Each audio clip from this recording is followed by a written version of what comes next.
Steam rises from the kettle, sunlight filters through the crack in my floral shades. My mint green tea timer rests on the kitchen counter, an empty bottle sits beside it, and the crisscross pattern on my gray wool socks catches my eye. 5 things I can see. Standing in the kitchen, bleary-eyed and groggy, I push a pile of curls off my forehead, rest my elbow against the cold Formica counter, rub the soft flannel of my pajama shirt, and tap my foot against the terrazzo. 4 things I can touch. Adrian pads into the kitchen behind me, his steps light against the floor. The low rumble of water whistles to a boil, followed by the clink of 2 glasses being placed in the sink, sending my body and brain into a slow simmer of their own. 3 things I can hear. He stands beside me, reaching over my head to pull down 2 mugs from my creaky wooden cabinet. I don't turn to look at him. I'm still trying to ground myself after last night's anxiety spiral. But I don't need to search far for 2 things I can smell. His earthy wood smoke and winter mint scent surround me as he sets the mugs on the counter. He moves toward the cupboard, likely to grab my tea box. "What number are you on?" he asks.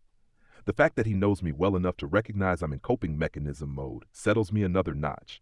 1 sense left to find. I press my fingertips to my lips where I can still taste the honey-sweet imprint of his kiss. "Almost done," I say. 5 slow breaths in and out, and I'm steady enough to finally turn toward him. As I face him, he shuffles back into my space bubble. "Are you wearing my robe?" Leaning against the counter, sleep-mussed and dreamy-eyed, he smirks. "It's so cozy, Mel." Despite the warmth simmering in my chest, I grin and nod. "I'm aware.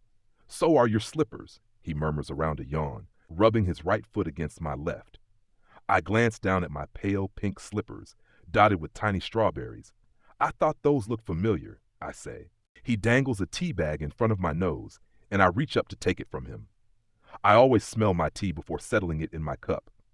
His hand lingers on mine, and I tense at the contact, if only to resist snuggling into him. He gives a gentle squeeze before letting go. On a shaky inhale, I sniff the tea leaves, and the aroma of chamomile settles deep in my chest. Birdsong drifts through the air outside my kitchen window. He places his winter rooibos tea in his mug, and I busy myself by pouring water over them to let them steep. It's all so familiar, except for the unspoken tension that comes from kissing your best friend the night before. For Adrian's part, he's as mellow as ever, the picture of contentment, standing here in my kitchen, wearing my robe, drinking my tea, and unknowingly holding my heart in his hand. "So are we going to talk about last night?" he asks. "Nope," I say far too quickly. I stare at the steam drifting up and away from my mug and reach for my tea timer, setting it for 7 minutes. He gently bumps his arm against my shoulder. "Come on, Mel." I shiver at the contact, feeling off balance. I don't think I could do my grounding exercises right now, even if I wanted to. My senses are officially overwhelmed by Adrian, boiled down to one confusing, nameless emotion. "Hey, you're cold," he says, already untying the belt of my robe and pulling it off his broad shoulders, the same ones I'm constantly trying not to notice. I'm not that cold, but I don't stop him from slipping the cotton snugly around me and tying the belt into a tiny bow at my waist. This is the effect Adrian has always had on me. All 10 years of our friendship have been a fever dream of yearning for moments like this, then freezing when they happen, because I know that for him, it's all just fun. I've existed as his best friend all this time, and it was manageable when I didn't know for sure what it was like to be fully engulfed by him, like last night.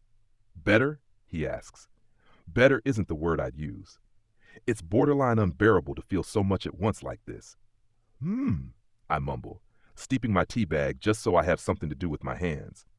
He's facing me now, my gaze fixed on my woolen socks pressed against the edges of the slippers he's wearing.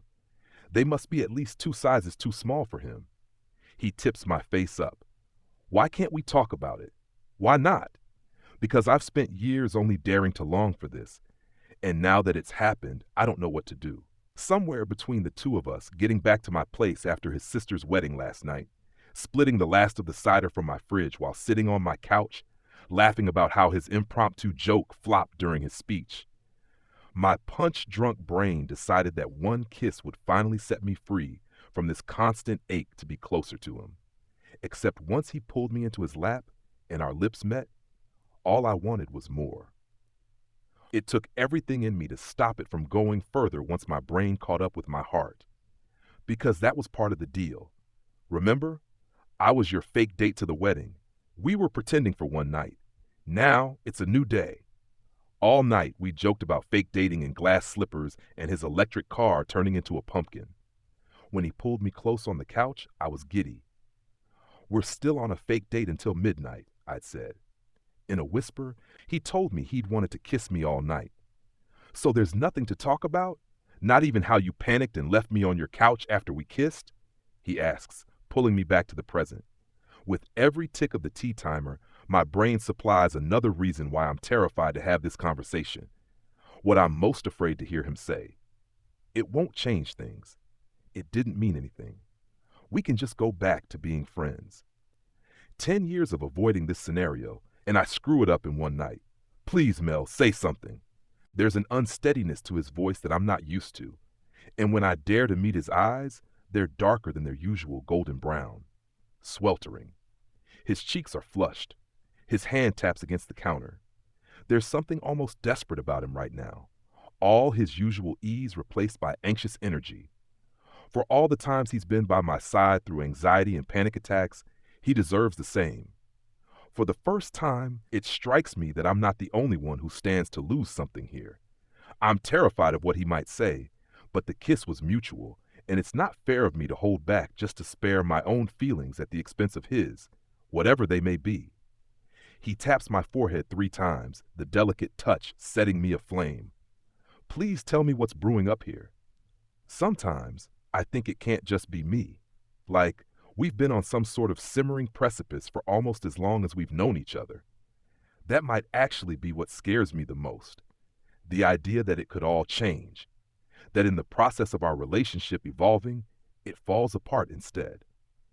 I need to let him put me out of my misery, figure out how to go back to being just friends, and forget what it feels like to have all of me pressed against all of him on the couch. I intend to say this to him, the part about being friends. I inhale and practice it in my head. Then, inexplicably, a different set of words pour out of my mouth entirely. What did you mean in your speech at the wedding? It wasn't what you practiced. For someone who spends so much time overthinking, I sure can be impulsive when it comes to Adrian.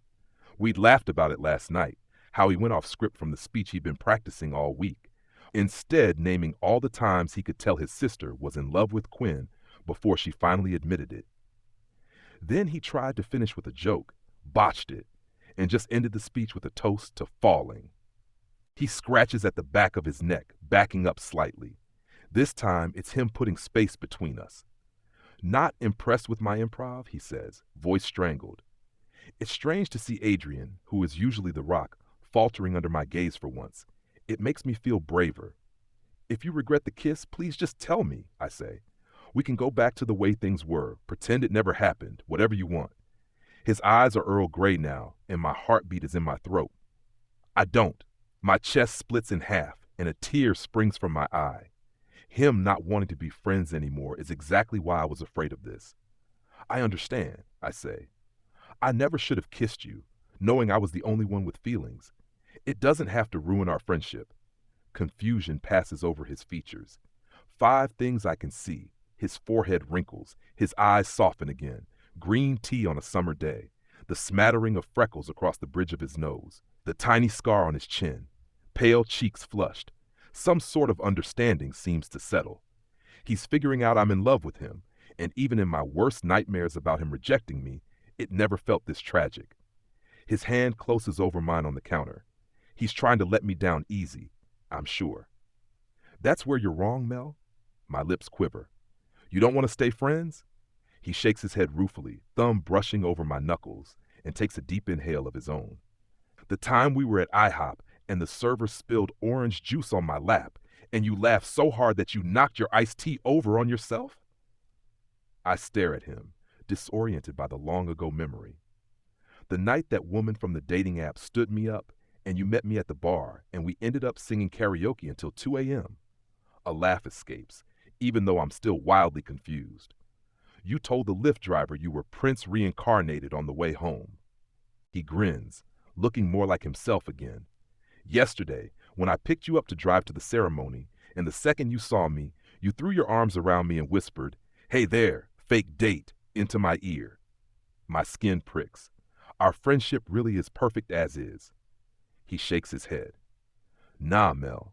I went off script because all I could think about the whole night was every moment over the past 10 years where I was falling in love with you.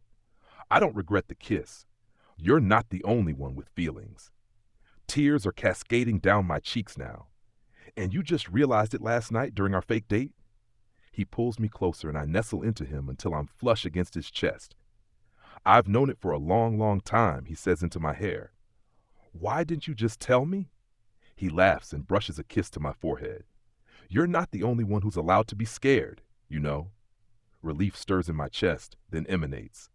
I get to keep the pieces of Adrian I already loved and collect more. It's not over. Happiness pools to the surface and I'm giddy, I think. Well, I've been in love with you longer, the whole time. He grins. Your competitive streak? It's on my list. I'm stunned, but not stunned. The fear that he might feel the same way was always overshadowed by the fear he wouldn't. Did you know I felt the same? The whole time? His hand traces up and down my arm.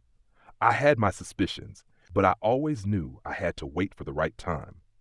I know how hard change is for you, how your brain needs to be in the right place to accept something new. Last night it felt like you were there. I never wanted you to be hasty or regret me. Having you there was enough, but I've always wanted more, Mel. I've been in love with you almost as long as you have with me.